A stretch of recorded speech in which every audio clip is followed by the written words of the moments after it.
Fans, welcome to the Locked On Avalanche podcast, part of the Locked On Podcast Network, your team every day. I'm your host, Chris Micieli, with another episode of the podcast dedicated to your Colorado Avalanche. Today's episode brought to you by Built Bar. And for today, we will be looking at the two games over the weekend, Friday and Saturday, against Anaheim. One win in overtime, one loss in overtime. We will also be looking at if there were an All-Star game, which there is not going to be an All-Star game this year. But if there were, what Avalanche players would make the team and which would get snubbed? And I threw the question out on Twitter and Instagram, and I got some pretty good feedback from some people who commented. So I'll read those and then give you my own thoughts. So first things first, follow the show on social media outlets. On Twitter, LOPN_Avalanche.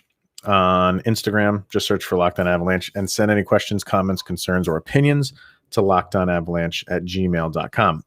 First, I wanted to mention that during the second game, they announced, I think it was during the second period, or maybe during the third period, they got word that Erik Johnson was going on the long-term injured reserve.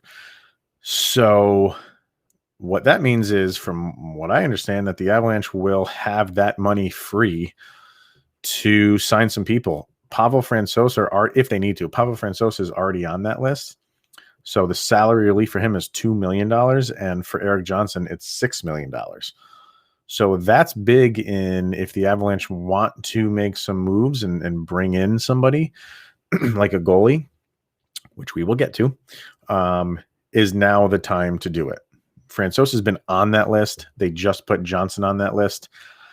And we have it. I thought we'd maybe see an image or two of what happened to Erik Johnson after he smacked his face on the ice. Maybe people don't want to see that. I wouldn't blame them. But obviously was bad and was even much worse than it looked bad.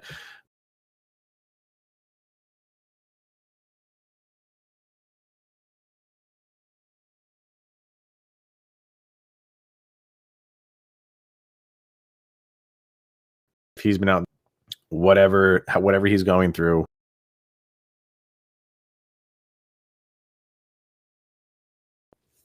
We don't know when Cale Makar is going to come back. Should be relatively soon. I would think this week sometime he should play. And Nathan McKinnon. So with that hit that he took in the Sharks game, he took the ice in warmups against game 1 for Anaheim and then was a late scratch. And they even put out the lines for that game and he was in the line. So maybe just, Nathan McKinnon is going to play if he can play. Who knows? Maybe the doctors were talking to them and he kind of just smartened up and was like, maybe I shouldn't play. Because he went from he's going to play game 1 against Anaheim to missing that game to Jared Bednar saying, we think he's going to miss a few games. So maybe it's just one of those things where he smartened up and was like, I probably should just err on the side of caution and not play. So no McKinnon, no Makar, no Calvert, obviously no Johnson, obviously no Francouz, no Bowen Byram. And then for the second game against Anaheim, no JT Compher, who I thought played a very good game in the first game against Anaheim of those two. And the Avalanche still got 3 out of 4 points. You lose one game in overtime and you win one game in overtime.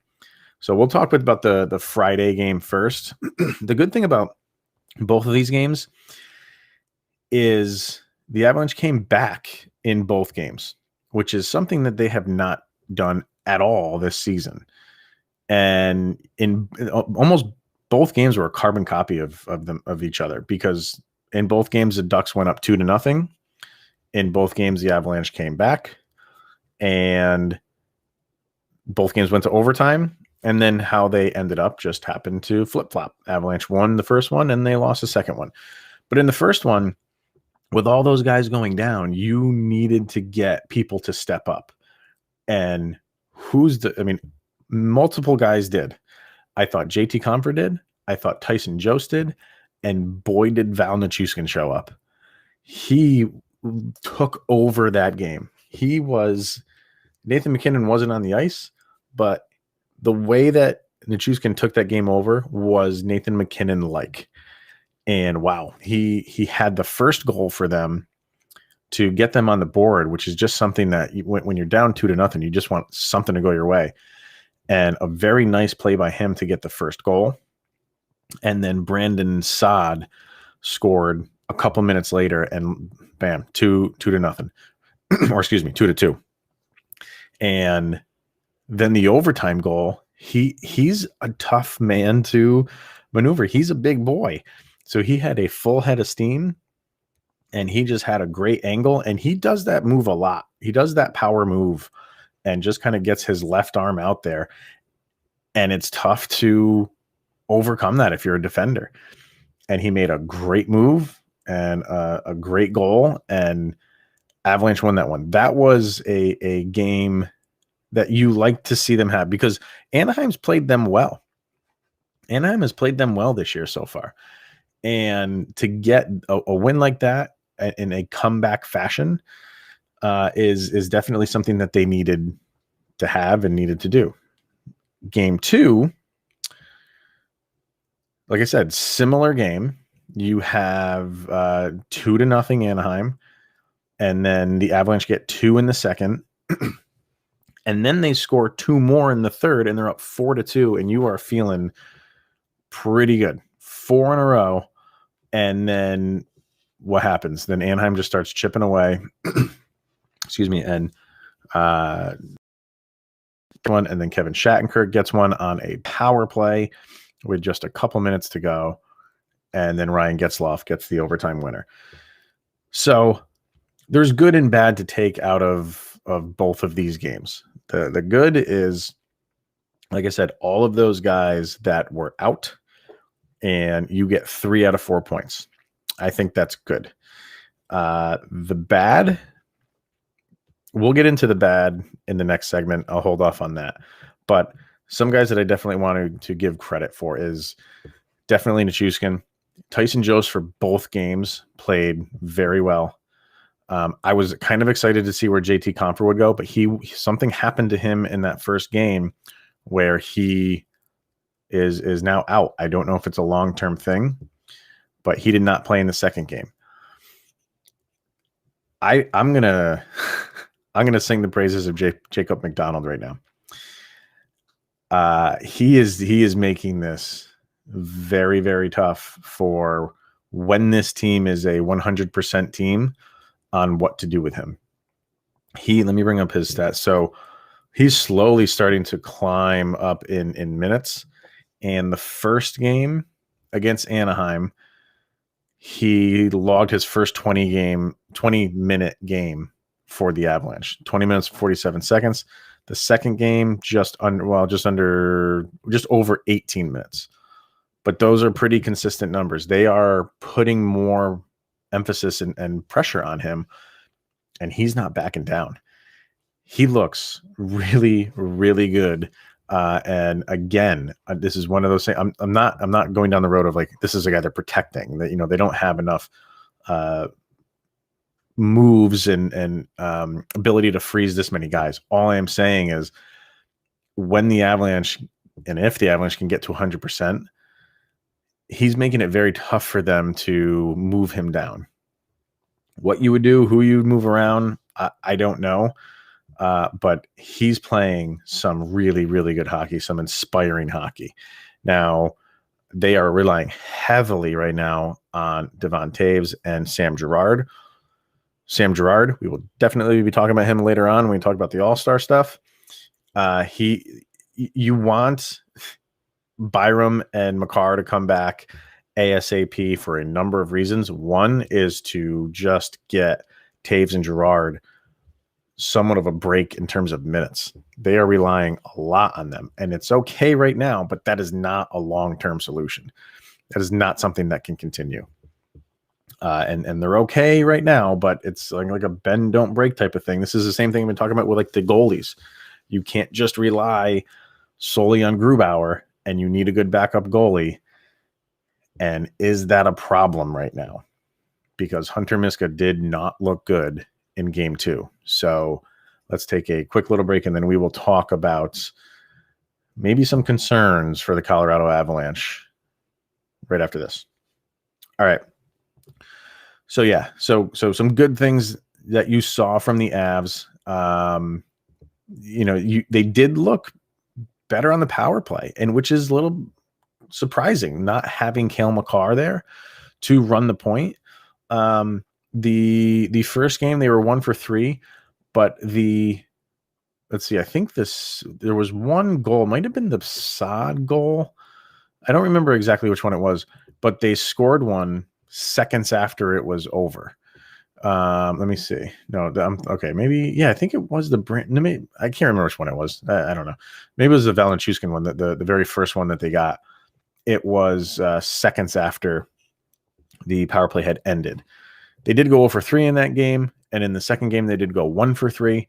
So the power play is as long as you're getting good looks, like I am okay with that. Like the times where they can't sustain a possession in the offensive zone, the times where they just get by the blue line and then just stop, and teams just seem to have figured that out. There was a run there where the power play just looked awful. It's looked better in terms of they're setting up plays and they're getting shots. So I'm happy with that. They are the number 1 penalty killing team in the league, and the Ducks were 2 for 2 on their power play in the second game. So,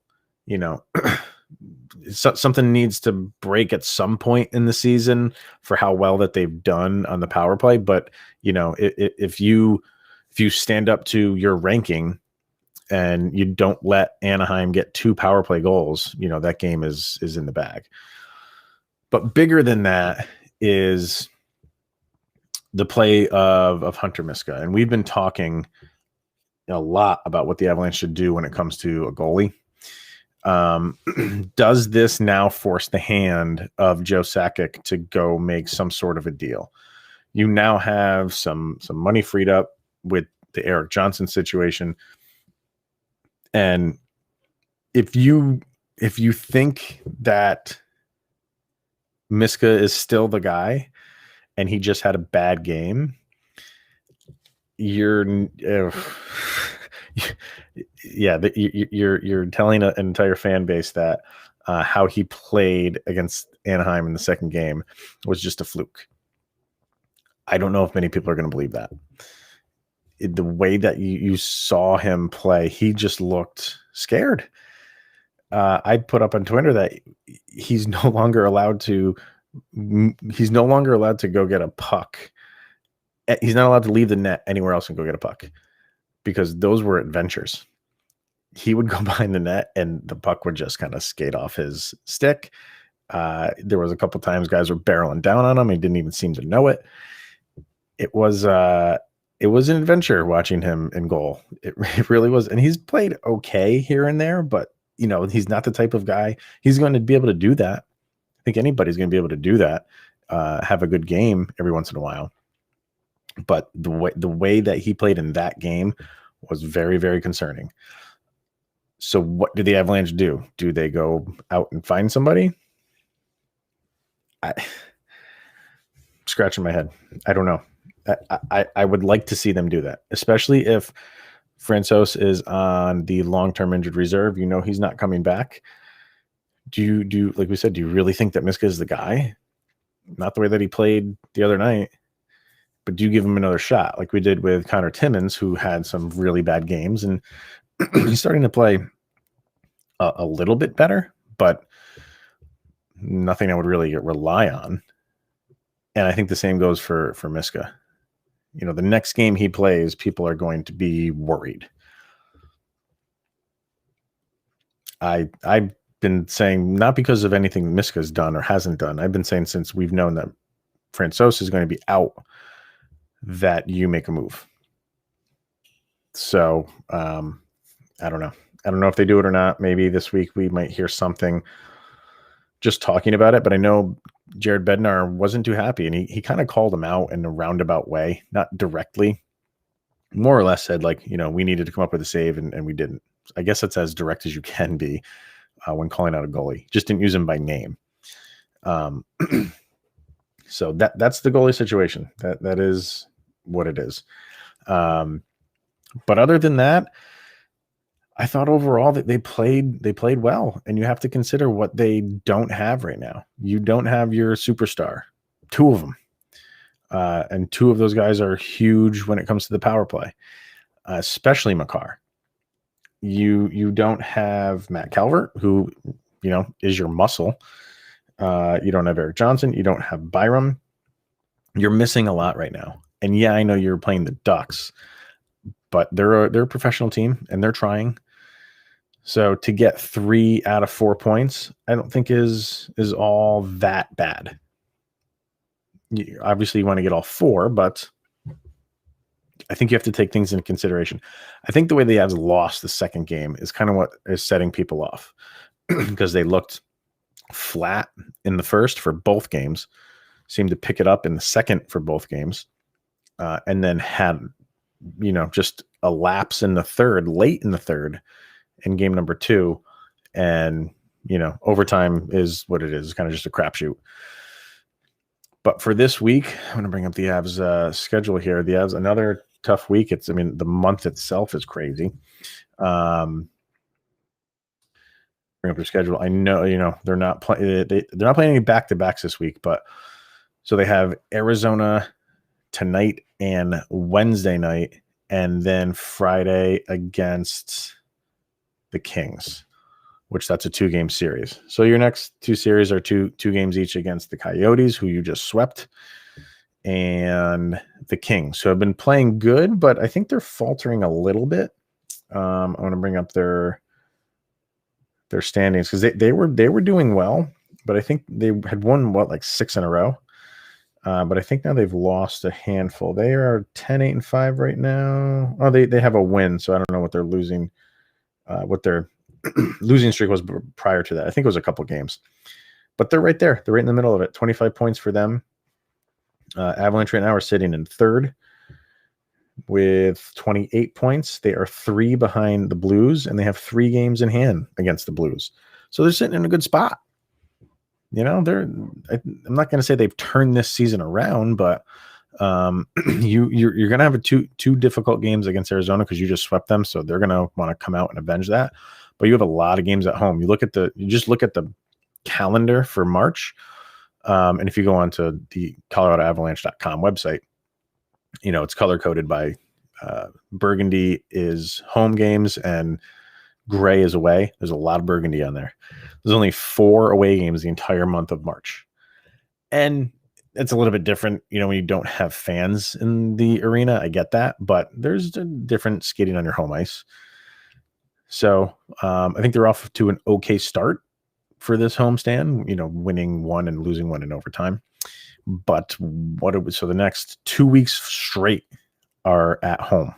3 games this week, 4 games the following week, and then you go 2 games on the road back-to-back against Arizona, and then you finish out the month 4 games at home. So I think March will be a good month for them, mainly because they are home most of the time. And, hopefully they can get healthy. Hopefully Nathan McKinnon comes back sometimes this week. Hopefully Cam Makar comes back sometimes this week. Hopefully Bo Byron comes back sometime this week. And you just have to get a run going with healthy players, you would think, and you would hope. And then maybe address the goalie situation. We don't know how that's going to go. So, overall, I think it was an okay weekend, all things considered. All right, let's hear from our sponsors for the day, and then we will get into the All-Star discussion. So first, we're going to hear from Built Bar, and we have been telling you about Built Bar. It is the best tasting protein bar on the market for quite a while now. It's amazing tasting energy bars, low calorie, low sugar, high protein, high fiber, great tasting, 100% covered in 100% chocolate. And now is the time to find out which Built Bar is the best, because it is Built Bar madness. So you can go to the Built Bar Twitter page, and they have a Built Bar March Madness tournament going on between all of the flavors. So if you haven't tried them, now is the time to get in on that, and you can get 20% off of your next order. Make sure you use that promo code. It used to be just Locked On, but now it is Locked On 20.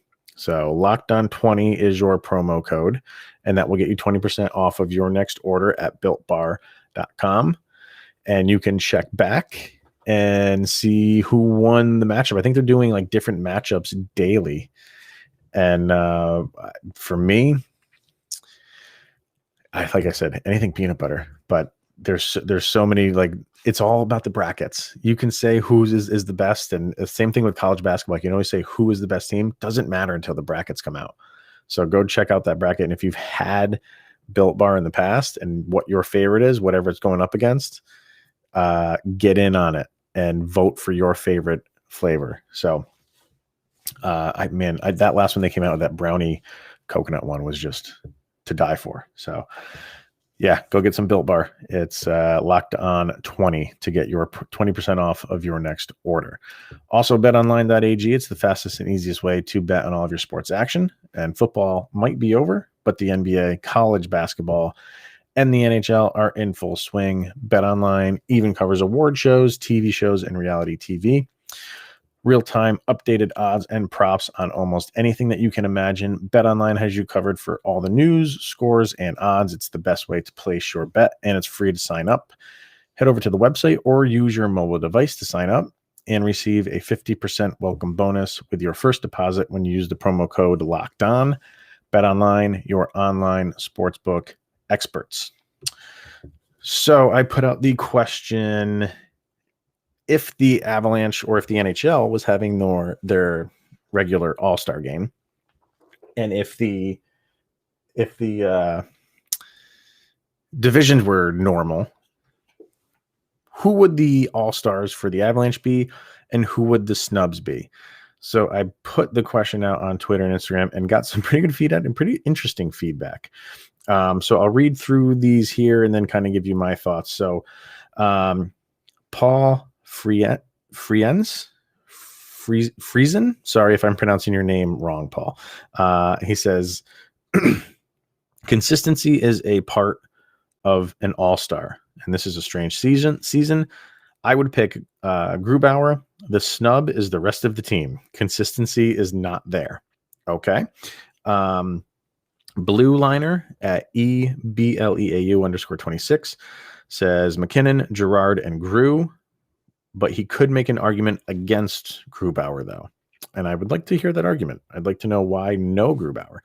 Kyle Sullivan at Shaggy Von Doom simply says Sami G and Grubauer. And Alan Kosman at Little Fireboy 87 says Grubauer for sure. Sami G gets in, and Makar gets snubbed. Rantanen gets in, and McKinnon gets snubbed. And he says, yes, I said the last one. All right.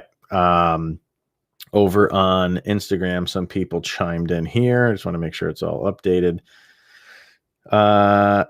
AbSource says Makar, Rantanen, McKinnon, and Grubauer. And then it's YAL. I don't know if it's Yael, I think is how it's pronounced. Says Mikko, flat out Mikko. And she's a big fan of Mikko Rantanen. So it doesn't surprise me that she would want Mikko Rantanen in there. So you're hearing kind of a good mixture. Some people say yes, Makar. Some say no, Makar. Most people, with the exception of one, Mr. Allen, says no, McKinnon. A lot of people saying Grubauer, and most people saying Mikko. So here's the thing. For All-Star games, it's like half popular. It's not even half. It's probably 75% popularity contest and 25% the guys that are having a really good season coming out of nowhere, and you hope that they get in. So if it were going on for the Avalanche, Makar and McKinnon are getting in no matter what.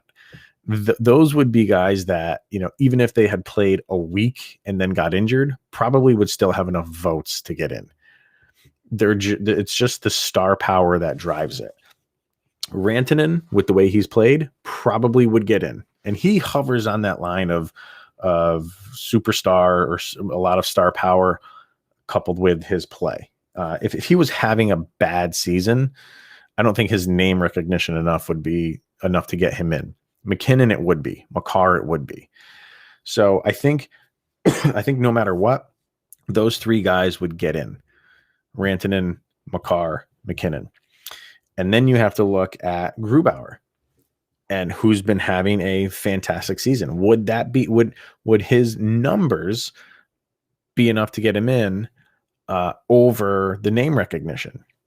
I think it would be. I think this is a year that people would recognize, the numbers and kind of award him an all-star nod. So that would be 4 guys. And then you have to look at Sami Gerard. And this is kind of what drove me to ask this question, because he's not the household name. I thought somebody else commented. He's not the household name, but he's playing. He's been their best defender, maybe save for Makar. Makar I still think is playing or has played phenomenal. But with these games that he's missed, has Sammy G taken over the mantle of best defender for the Avalanche for this season? You can make that argument because he's been out there all the time. Where Makar has, obviously missed some games. So I think that's the one that might get snubbed, just because I don't think there's enough people out there that really watch Avalanche games and really know what he's meant to the team and has really seen his play and how much he's evolved in just this season. So that's kind of the interesting one for me would be Sam Gerard. And I'm a little bit surprised that the NHL at least didn't do something for voting for this. And if we did an all-star game type of thing, this would be the teams. Because, a lot of times it's in some of the contracts. If you make an all-star game, you get a little bit of a bonus. So I guess those just go away this season. But kind of just going through, well, let me go to the Avalanche main website just to see the team stats. Because, I don't think this year, Gabe Landeskog has the numbers to make it. Brandon Saad's up there. Nazem Kadri's up there. I don't think those, they would be making the team, but Gerard's got 17 points. He's actually tied with Kadri. Kadri has a couple more goals, obviously. Gabe and Landeskog is up there. Brandon Saad is up there. But I don't, there's guys that are probably outplaying them and other teams that you would say they wouldn't make it. But I think you could legitimately could have 5 players on the Avalanche that are all-stars in Gerard, McKinnon, Makar, Grubauer, and Rantanen. And I just wish we actually had an NHL All-Star game to really see if Grubauer and Gerard got the recognition from around the league, from both players and fans, to give them, a well-deserved all-star nod. I don't know. I guess we'll never know. Maybe next year, if they continue their play, because everybody's talking about them now. So they have all this year if they continue to play as well as they are. And then, maybe that carries over into next year if we have a normal season and fans kind of recognize them just a year later. So let me know what you guys think. And would McKinnon be out? I don't know. Is Allen onto something with Nathan McKinnon? I can't imagine he would be. Despite his goal struggles, he's still second on the team in points with 22, and he's missed a handful of games. He's still an all-star. I get I think I know where you're going with that, Allen, but you'd be hard-pressed to not vote for Nathan McKinnon as an all-star. So let me know what you guys think. Shoot an email to lockedonavalanche@gmail.com or let me know on Twitter, LOPN_avalanche. That will be it for today. Hopefully the Avalanche can have a good week of games. We will be talking about them each and every day here. And yeah, follow me on the social media outlets, and we'll be seeing you guys tomorrow. Thank you for tuning in today and each and every day. It's always appreciated. And I'll see you guys tomorrow.